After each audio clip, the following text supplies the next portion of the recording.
berada di tengah gelombang, Kau ada di sana.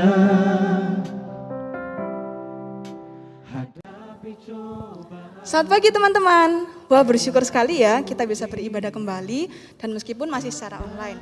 Tiba saatnya kita berkumpul bersama-sama menghadap tahtanya Tuhan Yesus. Meskipun saya dengan teman-teman pemusik di gereja, teman-teman yang ada yang di rumah, di luar kota, bahkan di luar negeri. Tapi kita mau bersama-sama memuji, memuliakan Dia anak domba Allah. Tiba saatnya. Tiba saatnya kita bersama-sama berkumpul bersatu dari segala suku dan bangsa.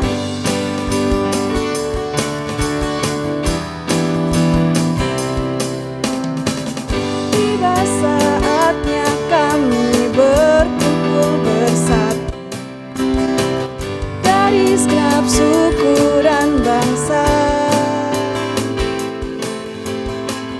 Berdiri di hadapan tata anak domba, satu suara menyatakan, tiba saatnya kami berkumpul bersatu dari segenap suku dan bangsa.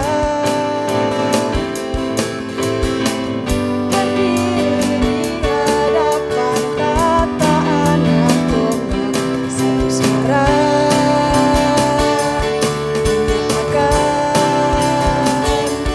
keselamatan bagi Allah yang duduk dan bertata. Kami naikkan pada anak domba, pujian dan kekuatan, hormatan, kekuasaan, kemuliaan bagi Dia selamanya. Tiba saatnya kami berkumpul bersatu dari segenap suku dan bangsa. Berdiri di hadapan tata anak domba, satu suara menyatakan, keselamatan bagi Allah yang duduk dan bertata. Kami naikkan pada anak domba, pujian dan kekuatan, hormatan, kekuasaan, kemuliaan bagi Dia selamanya. Keselamatan bagi Allah yang duduk dan bertata. Kami naikkan pada anak domba, pujian dan kekuatan, hormatan, kekuasaan, kemuliaan bagi Dia selamanya. Kita sebagai manusia tidak luput dari dosa dan kesalahan. Tapi kita terus mau belajar untuk tidak hidup dalam dosa dan terus mau diperbaharui. Mari kita ambil sikap berdoa untuk memohon pengampunan dari Tuhan. Mari kita berdoa. Tuhan, terima kasih atas penyertaan-Mu pada pagi hari ini kami bisa beribadah. Bapa, kami datang dengan kerendahan hati kami untuk mengakui segala dosa dan pelanggaran-pelanggaran kami ya Tuhan. Ampuni kami ya Tuhan, bila kami melakukan banyak sekali dosa yang menyakiti hati orang tua kami, saudara kami, teman kami, terlebih hati-Mu ya Tuhan. Ajar kami selalu untuk taat akan firman-Mu ya Tuhan, dan kami terus mau belajar untuk diperbaharui. Tolong kami ya Tuhan, dalam nama Tuhan Yesus kami sudah berdoa dan mengucap syukur, haleluya, amin. Sebagai umat yang telah mengaku dosa dan telah diampuni, mari kita baca berita anugerah yang terambil dalam 1 Yohanes 4 ayat ke-10.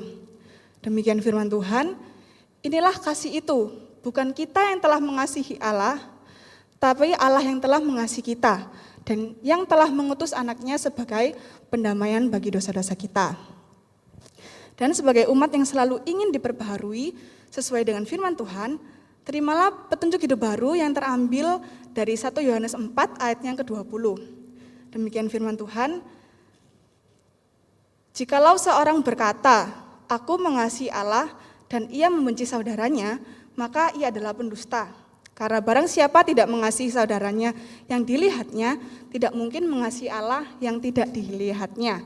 Amin. Oh ya, bulan ini kita akan membahas tentang love. Tema yang sensitif tapi menarik. Bulan Februari ini adalah bulan kasih sayang. Tepatnya hari Minggu ini, tanggal 14 Februari. Tapi ingat teman-teman, kasih sayang tidak hanya diberikan pada hari yang spesial saja. Contohnya pada hari ini. Tapi setiap hari seperti Tuhan Yesus telah mengasihi kita semua. Seperti apa sih KASIH? Kasih itu? Nah, kita belajar kasih lewat lagu ini nih, judulnya Kasih. Yuk bersama-sama kita menyanyikan lagu ini dengan penuh sukacita.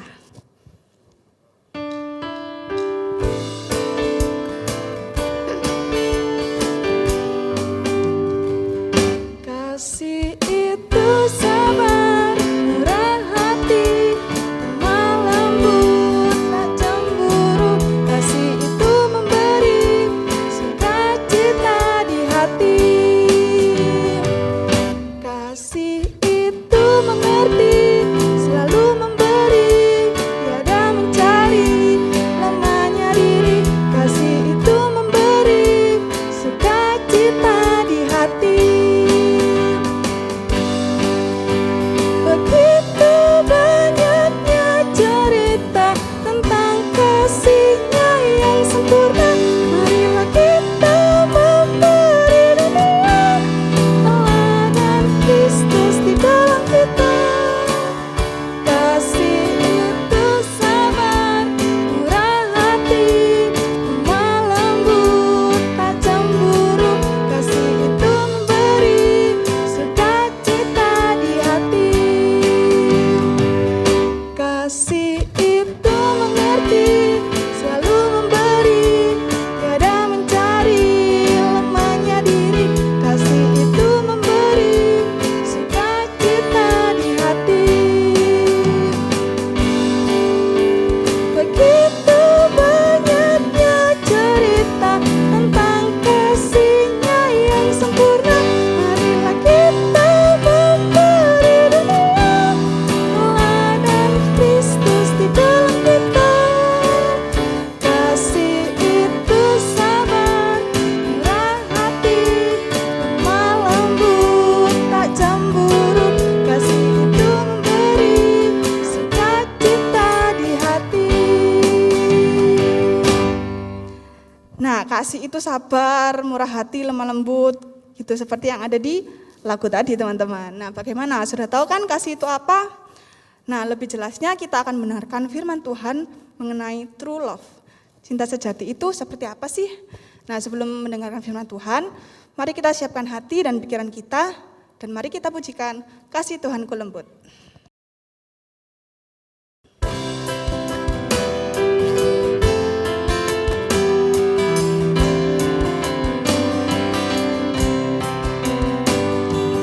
Kasih Tuhanku lembut, padanya ku bertelut, dan ku dambakan penuh kasih besar.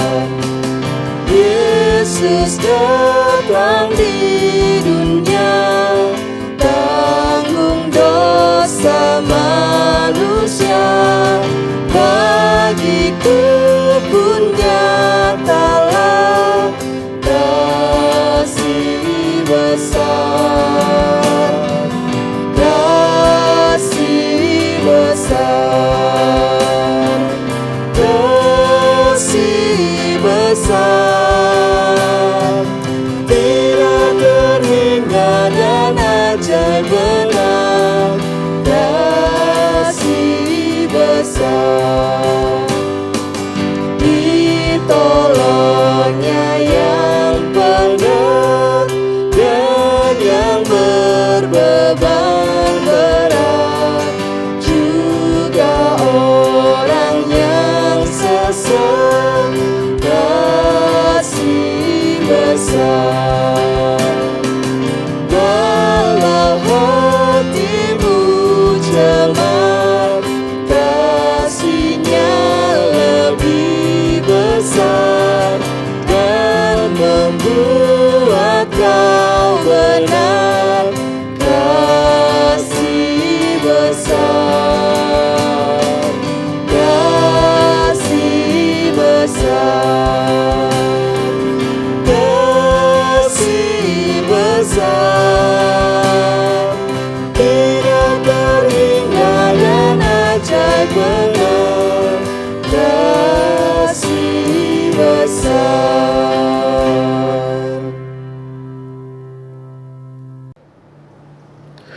Selamat pagi teman-teman yang dikasih Tuhan.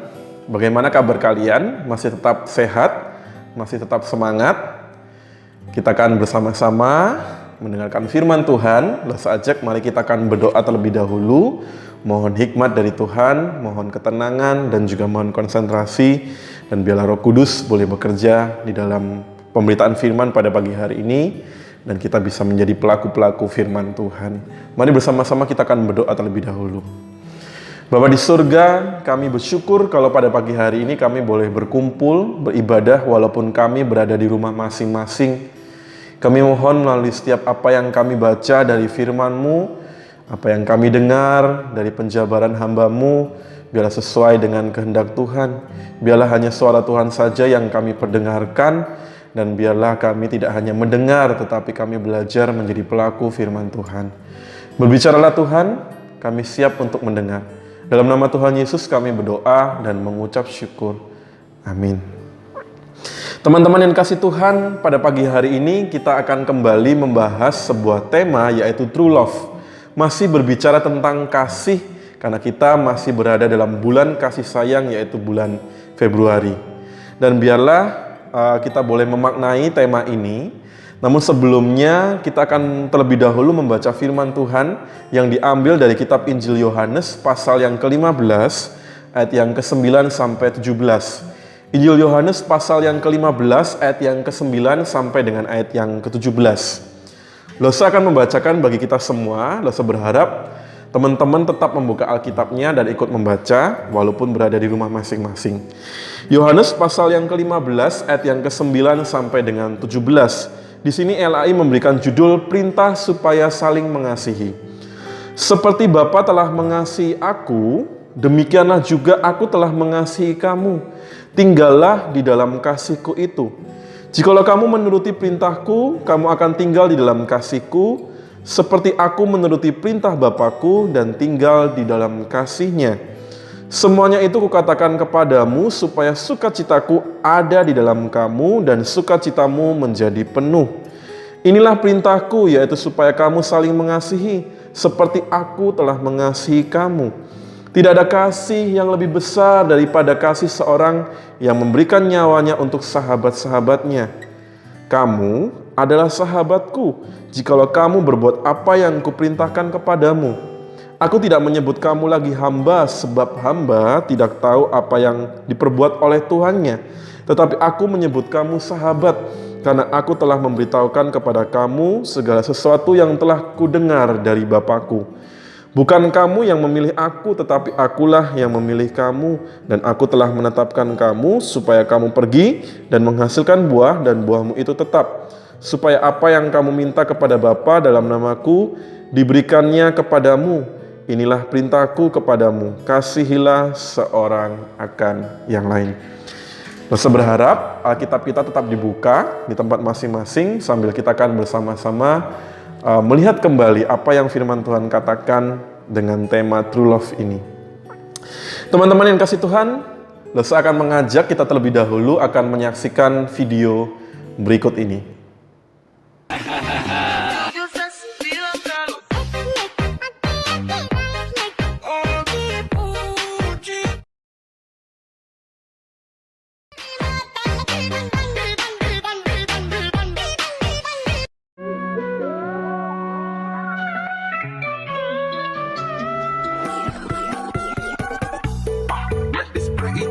Nice to meet you, mucho gusto. Sweeter than a churro. She call me Papi Chulo. Yeah, I'm single, baby girl, but how about you though? Tryna make you my number one, tryna make you my numero uno. Teman-teman yang dikasih Tuhan, kalau kamu adalah seorang TikToker sejati, kamu pasti mengenal sosok yang ada di video tadi. Dia bernama Baby Nacha, adalah bocah usia 3 tahun asal Makassar yang sangat jago banget untuk joget TikTok. Dan videonya sempat viral beberapa waktu yang lalu di media sosial. Nama aslinya adalah Anasya Adrena Abibi atau biasa akrab dikenal dengan nama Nacha. Semula diberitakan dia cuma iseng gitu ya, mengikuti atau ikut berjoget di salah satu video TikTok milik tantenya. Tetapi justru goyangannya gitu ya yang dilakukan saat berada di video TikTok tadi membuat banyak orang menjadi gemes membuat banyak orang menjadi suka dan mencuri perhatian banyak orang. Nah, menariknya walaupun dia berusia 3 tahun, Baby Nacha ini sangat lihai untuk menirukan gaya centil orang-orang dewasa yang berjoget di TikTok. Bahkan kita tahu beberapa lagu yang digunakan gitu ya dalam video TikTok dari Baby Nacha ini itu adalah lagu-lagu orang dewasa. Beberapa netizen ada yang memuji kekecentilannya, namun tidak sedikit pula yang justru menyayangkan dari video ini, menyayangkan apa yang sedang terjadi dalam kehidupan Baby Nacha. Mengingat usianya yang masih sangat muda, seharusnya dalam usia yang masih demikian, Baby Nacha ini bermainnya boneka-bonekaan, mungkin bermain layaknya seperti anak-anak yang masih berusia muda belia. Tetapi Baby Nacha justru dia menirukan gaya-gaya centil orang-orang dewasa melalui beberapa video TikTok-nya. Nah, teman-teman yang dikasih Tuhan, itulah yang terjadi di zaman sekarang. Banyak sekali anak-anak muda, bukankah menirukan gaya-gaya orang-orang dewasa, mungkin belajar hal-hal terkadang bisa positif, terkadang juga bisa negatif melalui apa yang diajarkan dari media sosial. Memang tidak salah kalau kita banyak belajar dari media sosial, karena lo setahu melalui media sosial terkadang kita bisa belajar hal-hal yang positif. Tetapi kalau kita tidak berhati-hati, justru kita dapat terpengaruh untuk belajar perilaku-perilaku yang negatif, hal-hal yang tidak sesuai dengan firman Tuhan. Sama halnya ketika kita berbicara tentang perbuatan kasih. Karena sekali lagi ini merupakan bulan kasih sayang, maka kita akan banyak berbicara tentang kasih. Akhir-akhir ini bukankah di pemberitaan media sosial kita seringkali juga sering mendengar banyak sekali orang-orang itu melakukan perbuatan kasih. Akan tetapi sangat disayangkan perbuatan yang dikasih yang dilakukan seringkali itu hanya menjadi sebuah pencitraan gitu ya. Supaya apa? Supaya kelihatan baik, supaya kelihatan dermawan, supaya kelihatan apa? Supaya kelihatan mulia, supaya kelihatan keren, kelihatan peduli dengan sesama. Memang tidak semua, tetapi beberapa vlogger atau selebgram kalau kita lihat ketika melakukan sebuah perbuatan kasih, tujuannya apa? Supaya bisa menaikkan viewer, supaya bisa menaikkan follower di akun Instagram, di akun media sosial mereka. Bahkan parahnya di beberapa video-video yang viral gitu ya, di situ diperlihatkan bahwa perbuatan kasih itu hanya menjadi sebuah prank gitu ya, hanya menjadi sebuah adegan settingan, bagi-bagi nasi kotak tetapi isinya sampah, bagi-bagi nasi kotak tetapi isinya batu gitu ya. Semuanya terlihat serba settingan. Jadi perbuatan kasih yang dilakukan bukan perbuatan kasih yang benar-benar tulus dilakukan gitu ya, seperti yang diajarkan oleh firman Tuhan. Sehingga secara tidak langsung kadang kita yang sering kali melihat gitu ya, kita mungkin tertawa gitu ya, kita mungkin senang terhibur dengan adegan-adegan yang dilakukan gitu ya. Tetapi kalau kita tidak cermat dan kita tidak waspadai, terkadang itu mengajarkan sesuatu di dalam kehidupan kita dan kita seakan-akan seperti dididik untuk melakukan sebuah perbuatan kasih, tetapi perbuatan kasih ini harus disertai dengan imbalannya. Kalau nggak ada imbalannya, ya nggak harus mengasihi gitu ya. Mengasihi itu harus menguntungkan bagi kita. Mengasihi itu apa? Supaya kita dapat memperoleh pencitraan yang baik, supaya kita terlihat mulia, supaya kita terlihat dermawan, supaya kita terlihat baik.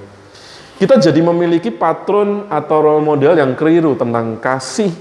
Gitu ya. Tidak hanya melalui media sosial, kita tahu role model atau patron yang keliru tentang kasih ini terkadang juga kita bisa peroleh dari kedua orang tua kita. Secara khusus bagi orang tua yang mungkin mendidik secara tidak dewasa kepada anak-anaknya. Kalau mau kasih barang ke orang lain harus pilih-pilih gitu ya.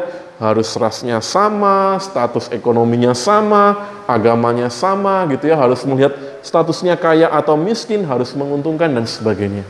Ada beberapa orang tua yang tidak dewasa kadang mengajarkan kita hal yang demikian. Mengasihi itu harus lihat-lihat orangnya dulu.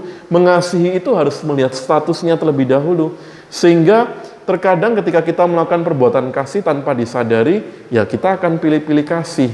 Ketika kita memberi sesuatu, ketika kita melakukan sesuatu bagi orang lain. Kita seakan-akan ketika melakukan perbuatan kasih, kita hanya bisa berada dalam zona nyaman kita. Jadi sekali lagi, Itulah realita yang terjadi di dalam kehidupan kita akhir-akhir ini. Kita kadang memiliki role model, kita memiliki patron yang keliru mengenai sebuah perbuatan kasih. Oleh karena itu, marilah kita akan kembali kepada apa yang diajarkan firman Tuhan melalui Injil Yohanes pasal yang ke-15 ayat yang ke-9 sampai dengan ayat yang ke-17 yang tadi sudah kita baca. Dan pada pagi hari ini melalui Injil Yohanes pasal 15 ini kita diajak untuk keluar dari zona nyaman kita ketika kita melakukan perbuatan kasih. Kita dapat melihat pada firman Tuhan dikatakan bahwa Tuhan Yesus pada waktu itu juga meminta para murid-muridnya supaya mereka saling mengasihi. Seperti yang kita lihat dalam ayat yang ke-17. Di situ Tuhan Yesus memerintahkan kepada mereka dan mengatakan, kasihilah seorang akan yang lain. Dan ketika kita diminta untuk mengasihi, sesungguhnya Yesus meminta kita melihat kasih yang dilakukan oleh Bapa kepada Allah Anak dan juga Allah Roh Kudus. Kita diminta untuk menjadikan Allah itu sebagai patron, sebagai role model kita ketika kita melakukan sebuah perbuatan kasih. Karena kita tahu firman Tuhan juga mengatakan Allah itu adalah kasih. God is love. Seperti yang dikatakan dalam 1 Yohanes pasal yang keempat ayat yang ke-8 dikatakan demikian. Barang siapa tidak mengasihi, ia tidak mengenal Allah, sebab Allah adalah kasih. Jadi kasih yang Allah miliki ini bukan sekedar kasih yang berada dalam zona nyaman, kasih yang abal-abal, tetapi kasih yang Allah miliki adalah kasih yang sejati. Berbeda dengan kasih yang ditawarkan dengan dunia, yang seringkali dilatar belakangi dengan motif-motif yang ada di dalamnya gitu ya. Kasih yang sejati dari Allah sesungguhnya itu seperti kasih seorang sahabat, seperti yang dikatakan dalam ayat yang ke-13. Kasih yang sejati yang ditunjukkan oleh Tuhan Yesus kita dapat lihat melalui pengorbanannya di atas kayu salib.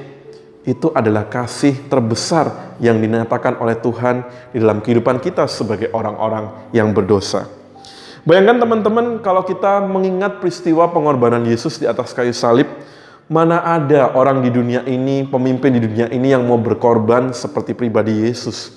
Bahkan firman Tuhan mengatakan tidak ada seorang pun yang akan berkorban bagi sahabat-sahabatnya seperti yang dilakukan oleh Tuhan Yesus. Gitu ya. Kita tahu Tuhan Yesus ketika mati di atas kayu salib, dia tidak hanya berkorban untuk 1 atau 2 orang, tetapi Tuhan Yesus mati di atas kayu salib untuk menanggung hukuman dosa semua umat manusia. Dan ketika Tuhan Yesus melakukan itu bagi kamu dan bagi saya, bagi kita semua, itu didasarkan kepada kasih yang berasal dari Allah Bapa yang dicatat firman Tuhan dalam Yohanes pasal yang ketiga ayat yang ke-16. Karena begitu besar kasih Allah akan dunia ini sehingga ia telah mengaruniakan anaknya yang tunggal supaya setiap orang yang percaya kepadanya tidak binasa melainkan beroleh hidup yang kekal. Itulah kasih yang sejati yang berasal dari Allah Bapa yang juga dinyatakan dalam Yesus Kristus melalui pengorbanannya di atas kayu salib. Teman-teman yang kasih Tuhan, kita akan lanjut melihat bagian-bagian yang lain terkait dengan kasih sejati dari Allah. Kalau kita perhatikan dalam Yohanes pasal yang ke-15, saya berharap kita tetap membuka Alkitab kita di rumah masing-masing. Mari kita kembali perhatikan mulai dari ayat yang ke-9 sampai dengan ayat yang ke-17. Di situ teman-teman dapat menemukan kata seperti itu diulang sebanyak 3 kali dalam bagian ini. Artinya apa? Di dalam firman Tuhan ketika ada satu frasa, ada satu kata yang diulang berkali-kali, berarti di situ ada hal yang ditekankan. Dan kita tahu apa yang dikatakan dalam Yohanes pasal 15 ini adalah apa yang dikatakan oleh Tuhan Yesus sendiri. Berarti di situ Yesus ingin menekankan satu hal kepada kita terkait dengan kasih yang sejati yang berasal dari Allah Bapa. Dikatakan hendaklah kamu mengasihi seperti Bapa mengasihi aku, mengasihi Yesus sebagai anak Allah gitu ya. Apa artinya seperti? Kalau kita cek dalam Kamus Besar Bahasa Indonesia, seperti itu serupa dengan, seperti itu sesuai dengan. Jadi artinya apa? Memang kita diminta mengasihi seperti Bapa yang mengasihi anak, Allah anak, Bapa yang juga mengasihi Allah Roh Kudus. gitu ya. Akan tetapi hal ini bukan berarti kita dapat mengasihi atau kita dapat memiliki kasih 100% sama dengan kasih Allah Bapa, ya. Karena sesungguhnya hanya Allah yang sempurna, Dia yang memiliki kasih yang sejati. Lalu apa artinya ketika dikatakan kamu harus serupa atau sesuai dengan, gitu ya. Artinya apa? Di sini Tuhan menginginkan kita itu untuk merefleksikan kasih yang berasal dari Allah Bapa. Bukan berarti kita sama persis harus memiliki kasih itu, tetapi kita merefleksikan kasih yang berasal dari Tuhan sendiri.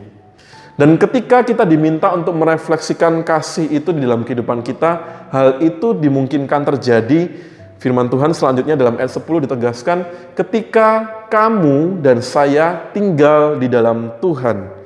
Jadi dikatakan dalam ayat 10, jikalau kamu menuruti perintahku, kamu akan tinggal di dalam kasihku, seperti aku menuruti perintah Bapakku dan tinggal di dalam kasihnya.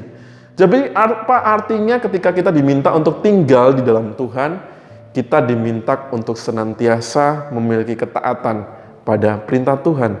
Kalau kita sering baca firman Tuhan, kita menjadi pelaku firman Tuhan, kita akan tahu bagaimana kita harus mengasihi Tuhan dan kita tahu bagaimana kita harus mengasihi sesama. Seperti yang sudah dipresentasikan oleh Yesus melalui kasih-Nya, pengorbanannya di atas kayu salib. Teman-teman yang dikasihi Tuhan, kalau akhir-akhir ini mungkin kita banyak membaca artikel-artikel di media sosial, kadang kita lebih banyak baca medsos kita ya, daripada kita baca Alkitab dan merenungkannya gitu ya. Kalau kita tidak mengimbangi kegiatan kita yang terlalu banyak membaca media sosial, kita tidak imbangi itu dengan membaca firman Tuhan, sesungguhnya mungkin pikiran kita, kehidupan kita ini sudah diracuni oleh faham-faham dunia. Gitu ya. Oleh karena itu tidak jarang perbuatan kasih yang mungkin kita lakukan itu hanya perbuatan kasih yang sifatnya rutinitas. Perbuatan kasih yang sifatnya hanya tuntutan, perbuatan kasih yang sifatnya hanya pencitraan, perbuatan kasih yang sifatnya ada motif di baliknya, harus menguntungkan kita. Gitu ya. Sebuah perbuatan kasih yang bisa dikatakan perbuatan kasih yang semu, supaya kita kelihatan baik, supaya kita kelihatan dermawan, supaya kita kelihatan mulia. Akan tetapi pada pagi hari ini Tuhan Yesus meminta kepada Lose dan juga kita semua, marilah kita memiliki kasih yang tulus, kasih seperti seorang sahabat, kasih yang sejati, di mana kita merefleksikan kasih Allah Bapa, kita merefleksikan kasih yang sudah dinyatakan dan ditunjukkan oleh Yesus di atas kayu salib, kasih yang benar-benar tulus, tanpa ada motif, tanpa ada settingan di dalamnya, dan itu kita lakukan karena kita sudah terlebih dahulu dikasihi oleh Tuhan.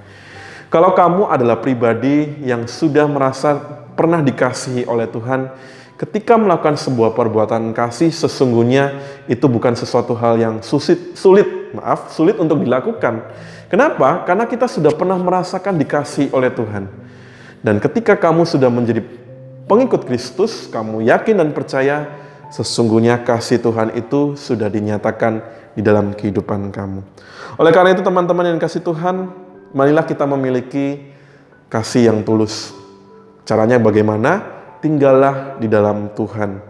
Maka secara otomatis kehidupanmu akan mengalami transformasi dan kamu dapat memancarkan kasih dari Kristus. Teman-teman yang kasih Tuhan, seperti yang saya katakan, kita masih berada dalam bulan kasih sayang di bulan Februari ini.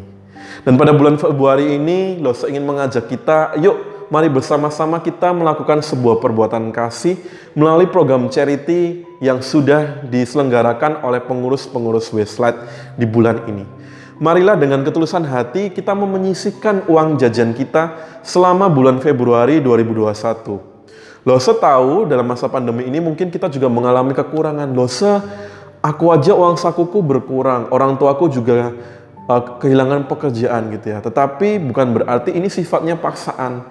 Kalau memang teman-teman memungkinkan untuk menyisihkan uang jajan, teman-teman bisa memulai dari hal-hal yang sederhana, hal-hal yang kecil. Gak harus besar-besar, jutaan rupiah gitu ya. Teman-teman kalau mau menyisihkan dari 500 rupiah, 2.000, gitu ya, 5.000, itu teman-teman bisa atur sendiri semuanya. Tetapi yang terpenting dalam program charity ini teman-teman, kita lakukan dengan hati yang tulus, karena kita sudah mendapatkan anugerah keselamatan dari Tuhan. Marilah kita mau berbagi bagi saudara-saudara kita yang saat ini mengalami kesulitan, mereka yang bersekolah di Sekolah Kristen Aletheia Surabaya. Pandemi COVID-19 sekali lagi membuat banyak orang tua mereka kehilangan pekerjaan, sehingga mereka harus menunggak uang sekolah. Teman-teman, program ini merupakan kesempatan kita untuk merefleksikan kasih Allah yang sejati itu kepada sesama kita. Berbagi itu bukan berarti membuat kita rugi, tetapi berbagi itu membuat kita untung di dalam Tuhan, karena sesungguhnya kita menebarkan kasih Kristus. Berbagi itu berarti kita menciptakan keseimbangan dalam kehidupan kita, supaya kita tidak hanya fokus kepada diri kita sendiri, kita juga mempunyai kepedulian bagi sesama kita. Sama seperti halnya Tuhan Yesus yang sudah rela mati bagi kamu dan menyelamatkan kamu dari hukuman dosa, dan juga berlaku untuk saya, mari bersama-sama kita juga mau berkorban di bulan Februari ini bagi saudara-saudara seiman kita yang berteriak minta tolong, yang membutuhkan uluran tangan kasih kita. Mari bersama-sama kita akan berdoa. Tuhan Yesus, terima kasih untuk firman-Mu pada pagi hari mengingatkan kami untuk bisa merefleksikan kasih yang sejati dari Allah Bapa kepada orang-orang yang ada di sekitar kami, sebagai ungkapan syukur kami atas kasih dari Tuhan yang sudah dinyatakan dalam kehidupan kami. Biarlah kami juga belajar berbagi bagi sesama yang membutuhkan. Biarlah kami tidak egois, hanya fokus pada diri sendiri, dan kami menjadi berkat bagi sesama kami. Berbicara senantiasa dalam kehidupan kami Tuhan, secara khusus dalam masa-masa pandemi COVID-19. Kami tahu kami masih harus terus berjuang. Kami mohon Tuhan lingkupi, jagai kami, supaya kami senantiasa diberikan sukacita dan damai sejahtera di tengah masa-masa sulit ini. Dalam nama Tuhan Yesus kami berdoa dan mengucap syukur. Amin. Teman-teman yang kasih Tuhan, tetap semangat, tetap patuhi protokol pemerintah, tetap patuhi protokol kesehatan. Tuhan Yesus memberkati kita semua, dan semoga kita senantiasa boleh menjadi murid-murid Kristus yang sejati dan menjadi pelaku firman Tuhan. Salam sehat buat semuanya.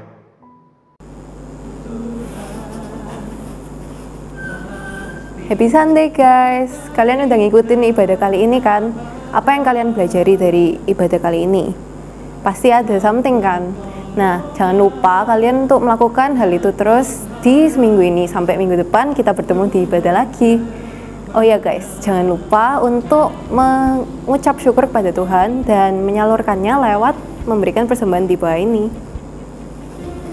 Jangan lupa kalian harus jaga kesehatan dan juga ikuti protokol dari pemerintah. See you again. Di tengah gelombang, Kau ada di